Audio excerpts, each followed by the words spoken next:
Yesterday, Chris Sims played in the NFL college football. He was at some golf tournament, and he did a, what do they call those, like a walk and talk interview with Aaron Rodgers. And, you know, Aaron had Mike McCarthy, and it worked for a while, won him a Super Bowl. And then at the end, it kind of got corrosive and didn't work, and it was pretty obvious. A lot of different stories out there. Aaron denies some of the stories, but there's stories that Aaron would, you know, roll his eyes in the huddle and didn't like McCarthy, made it difficult. And so now Aaron's got a new coach. And the new coach is like, I have a system, and it's pretty strict, and we're not into audibling out of plays. And there's been some pushback in the media. Aaron's like, you know what? I ad-lib a lot. I audible a lot because, you know, I do things that other quarterbacks can't do, which he's not wrong. But I've always thought he ad-libs differently than other quarterbacks, and I'll get to that in a second. So he was walking and talking with Chris Sims, and Aaron was talking about audibling, and people are making too much of him kind of ad-libbing and audibling.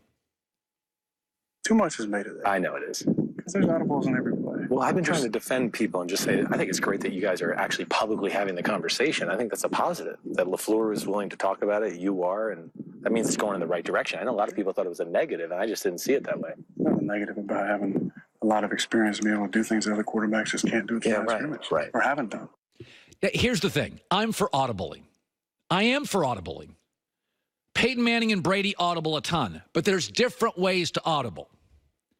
Okay, Tom Brady takes the play, goes to the line, sees a defense, and audibles out of a defense that he thinks is problematic. Peyton Manning did the same thing. Omaha, Omaha, Omaha. Aaron Rodgers audibles differently. Aaron Rodgers, and this has now been reported by somebody who is in the huddle, gets the play call, rolls his eyes in the huddle, goes to the line, has given up on the play, and throws it out of bounds. Aaron led the NFL in throwaways last year, meaning it's a middle finger to the coaching staff. There's a difference between walking to the line. Brady, Breeze, Manning are legendary. Walk to the line. I don't like the defense. This is a problem. I'm audibling out of it. There is a difference between that and the criticism of Aaron Rodgers, which I think you can pinpoint to data, which is gets the play, rolls his eyes, rips the coach in the huddle, confirmed by a teammate, Jeff Saturday, and then goes to the line, already, regardless of defense, I'm not going to do this. Gets the snap, initial guy covered, chucks it out of bounds. It's called a throwaway, and Aaron led the NFL by a country mile in that stat last year. That's the difference. It is very generous to say some of Aaron's ad-libbing is an audible. Aaron is different. He's got a different personality. You become your personality as a quarterback. Cam Newton is very expressive. He is a very dramatic, the way he dresses, the way he talks, his press conferences. And he's also like that as a quarterback. He's a very expressive quarterback. He's got moods. He's emotional. He emotes as a quarterback. You become your personality. Tom Brady is very focused and driven. You see his home life, and if you watch him on the field, he is very efficient, focused, and driven, and very coachable. Aaron's personality, and this has now been documented by everybody from family members to teammates to coaches, is a little condescending, tends to be aloof, smarter than you probably, also make sure you know he's smarter than you, and that becomes his personality. Ad-libbing in the huddle before he gets to the line. Chris Carter talked about this on First Things First. I'm not here to bash Aaron Rodgers. This stuff is confirmed by teammates, the eye rolls, the NFL throwaway lead. I think it's being generous to always say, you know, Aaron just sort of wants the freedom to ad-lib. No, Aaron makes his mind up often before he gets to the line that this play's not going to work. Here is Chris Carter this morning on First Things First. Aaron Rodgers, he can learn a lot from what's going on in New England. Tom Brady never complains about what they call and what they're going to do. He makes it work. Aaron Rodgers makes up excuses after the game. Now, they might be real, but they're not for us to hear.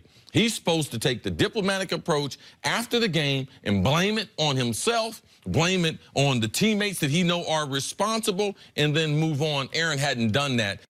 Yes, he hasn't. Remember, adapting is really the way to survive as you age. I'm a broadcaster.